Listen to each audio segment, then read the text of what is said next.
Residents living near an Air Force base in the Hunter are furious they weren't told earlier that the site is contaminated. The dangerous chemicals thought to be in the ground and water are linked to firefighting foam previously used at the RAAF Base in Williamtown.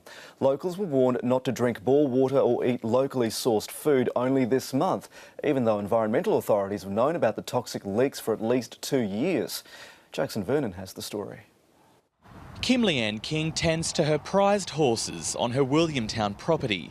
It's a place she's lived in her whole life, but now fears it's been contaminated.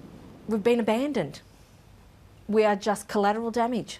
Her property is next door to the Air Force Base, where the potentially toxic firefighting foam was used in training exercises until 2008. Her father worked at the base before he died from cancer 10 years ago. The health factors is our greatest worry because we've lived here for so long. Grew up here, played in the water, played in the dirt. Authorities are now testing surface and groundwater, as well as fish and oysters in the surrounding creeks. But Ms Kim believes residents should be checked too. Blood testing should start immediately. Absolutely immediately. The advice from New South Wales Health is that blood testing won't assist in understanding the risks to human health. 2 separate inquiries have been launched into the leaks. One will look at the actions of the environmental watchdog, which has admitted previous knowledge of the contamination.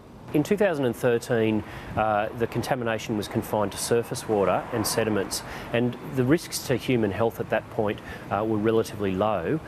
In Queensland, residents on the Darling Downs are dealing with similar contamination fears from another defence base. We know this is toxic stuff, and really the presumption should be that there is legitimate concerns to be compensated and addressed immediately. The Defence Department says it's working with the government to investigate the possible environmental and human impact. For now, Kim Leanne King's grandson Daniel is being kept indoors.